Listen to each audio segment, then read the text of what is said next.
Helicopter ప్రమాదంలో Iran president Ebrahim Raisi ఘోర మరణం పొందారు.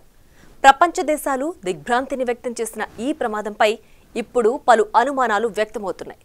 ముఖ్యంగా ఈ ప్రమాదంలో ఇజ్రాయెల్, అమెరికా హస్తమేమైనా ఉందా అనే కోణంలో కొందరు విశ్లేషణలు చేస్తున్నారు. మరోవైపు ఒక ప్రెసిడెంట్ ప్రయాణించే హెలికాప్టర్పై అంత అశ్రద్ధ ఎలా ఉంటుందనే అనుమానాలు కూడా పెరిగాయి. అసలేం జరిగింది? రైసీ మరణం వెనుక మరింకేదైనా రీజన్ ఉందా? Let's focus.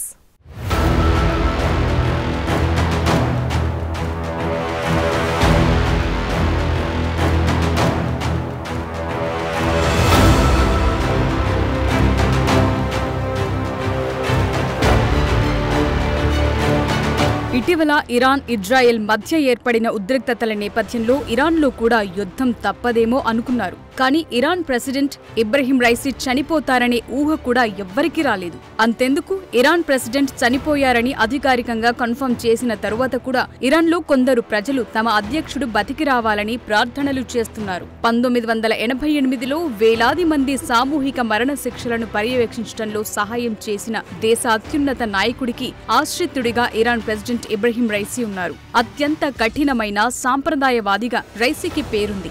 2021లో ప్రెసిడెంట్ అయిన తరువాత ఆయుధాల స్థాయికి యురేనియంను కూడా సుసంపన్నం చేయడంతో పాటు ఇటీవల ఇజ్రాయెల్పై డ్రోన్ క్షిపణి దాడిని ప్రారంభించి పాశ్చాత్య దేశాలకు సవాల్ విసిరిన నాయకుడు 63 ఏళ్ల రైసీ.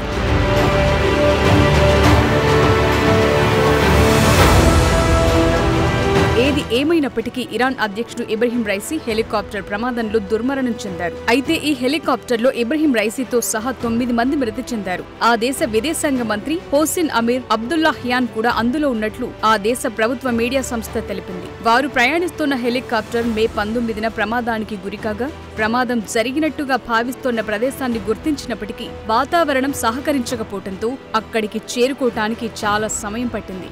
స్థానిక మీడియా కథనం ప్రకారం ఇరాన్, అజర్బైజాన్ సరిహద్దుల్లో నిర్మించిన కిజ్కలాసి, ఖొదాఫరిన్ అనే 2 డ్యాంలను మే 19న Ebrahim Raisi Azerbaijan president Ilham Aliyev తో కలిసి ప్రారంభించారు. ఆ తరువాత ఇరాన్లోని తూర్పు అజర్బైజాన్ ప్రావిన్స్ రాజధాని తబ్రిజ్ రాజధానికి వెళుతుండగా హెలికాప్టర్ ప్రమాదానికి గురైంది. రైసీ మరణాన్ని Iran vice president Mohsen Mansouri social మీడియాలో, స్టేట్ టెలివిజన్లో చేసిన ప్రకటనలో ధృవీకరించారు.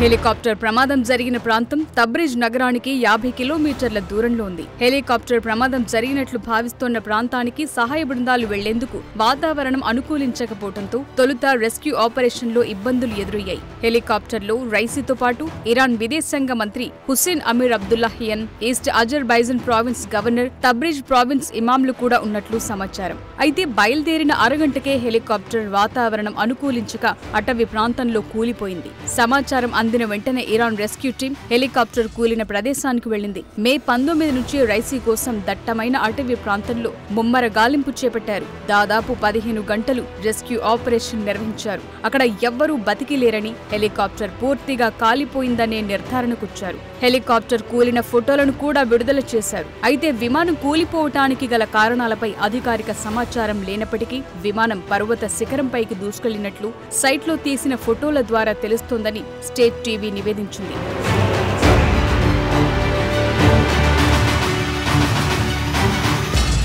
ఇక ఇరాన్ ప్రెసిడెంట్ రైసీ మరణం ఉమ్మడి ఆంధ్రప్రదేశ్ ముఖ్యమంత్రిగా పనిచేసిన డాక్టర్ వైఎస్ రాజశేఖర్ రెడ్డి మరణాన్ని గుర్తు చేస్తోంది. ఎందుకంటే రైసీ ప్రయాణించింది, వైఎస్ఆర్ ప్రయాణించిన 2 హెలికాప్టర్లు బెల్ కంపెనీకి చెందిన విమానాలే. ఈ కంపెనీ అమెరికాకు చెందింది. దీంతో పాటు 2 నాయకులు ప్రతికూల వాతావరణంలోనే ప్రయాణం చేశారు. ఇరాన్లో తీవ్రమైన పొగమంచు ఉండటం వల్ల విమానం దారి కనబడక కూలిపోగా వైఎస్ఆర్ విషయంలోనూ భారీ వాన, పొగమంచు కారణంగా విమానం కూలిపోయింది.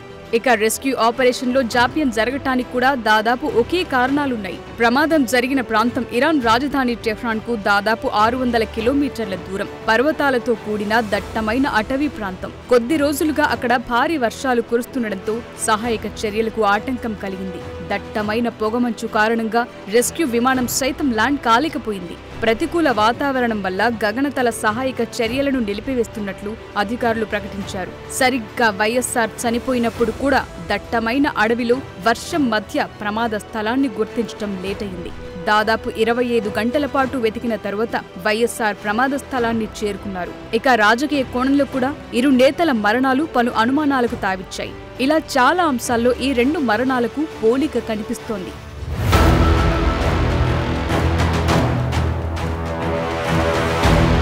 ఇటీవల చెలరేగిన ఇరాన్ ఇజ్రాయెల్ ఉద్రిక్తతల నేపథ్యంలో హెలికాప్టర్ ప్రమాదం చర్చనీయాంశంగా మారింది.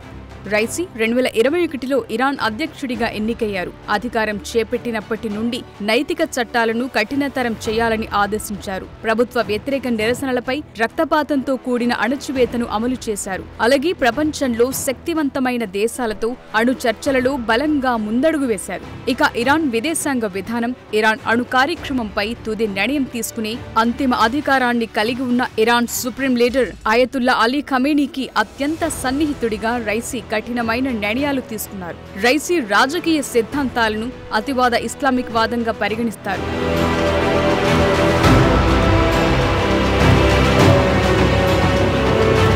రాజకీయ, సామాజిక, ఆర్థిక సంక్షోభాలతో ఇరాన్లో అసమ్మతి పెరుగుతున్న సమయంలో ఈ హెలికాప్టర్ ప్రమాదం జరగటం అందరినీ ఆలోచింపచేస్తోంది. అంతేకాక ఇరాన్ వివాదాస్పద అణు కార్యక్రమాలు, ఉక్రెయిన్లో యుద్ధ సమయంలో రష్యాతో ఇరాన్ లోతైన సైనిక సంబంధాలకు సంబంధించి ఇరాన్ మతాధికార పాలకులు అంతర్జాతీయ ఒత్తిడిని ఎదుర్కొంటున్నారు. ఇరాన్ మిత్రపక్షంగా ఉన్న హమాస్ గతేడాది అక్టోబర్ 7న ఇజ్రాయెల్పై దాడి చేసి గాజాపై ఇజ్రాయెల్ దాడికి కారణమైనప్పటి నుండి ఇరాన్తో అంటకాగుతున్న హౌతీ లాంటి సమూహాలు మధ్య ప్రాచ్యమంతటా తీవ్రమైన ఉద్రిక్తతలకు కారణమవుతున్నాయి. ఇరాన్ ద్వంద్వ రాజకీయ వ్యవస్థలో మతాధికారుల స్థాపన, ప్రభుత్వం మధ్య చీలిక కూడా స్పష్టంగానే కనిపిస్తోంది.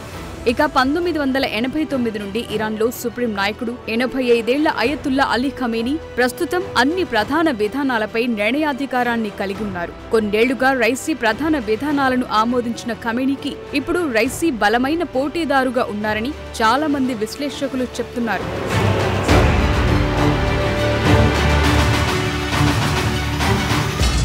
ఇక 2021 ఎన్నికల్లో రైసీ విజయం తర్వాత అమెరికాతో సంబంధాలు బాగా దెబ్బతిన్నాయి. 8 ఏళ్ల పాలనలో అప్పటి ఇరాన్ అధ్యక్షుడు హసన్ రౌహానీ అమెరికాతో సహా ప్రపంచ శక్తులకు అణు ఒప్పందంపై చర్చలు జరిపారు. అయితే రైసీ విజయం తర్వాత అన్ని అధికార శాఖలను కరుడుగట్టిన సాంప్రదాయవాదుల నియంత్రణలోకి తెచ్చారు. ఏది ఏమైనప్పటికీ మతాధికారుల పాలనకు వ్యతిరేకంగా విస్తృతమైన నిరసనలొచ్చాయి. వాటిని ఖమేనీ పర్యవేక్షణలో రైసీ తీవ్రంగా అణగదొక్కారు. దేనికి తోడు పాశ్చాత్య ఆంక్షల కారణంగా ఇరాన్ ఆర్థిక వ్యవస్థ సమస్యల్లో చిక్కుకుంది. దాన్ని తిప్పికొట్టడంలో విఫలమవటం వల్ల రైసీ స్థితి కూడా దెబ్బతింది. ఈ బలహీనమైన పరిస్థితుల మధ్య ప్రెసిడెంట్ రైసీ మరణం చర్చనీయాంశమైంది. ఈ హెలికాప్టర్ ప్రమాదం వెనుక స్వదేశ హస్తముందా, అమెరికా ఇజ్రాయెల్ ప్రమేయముందా అనే అనుమానాలు కలుగుతున్నాయి.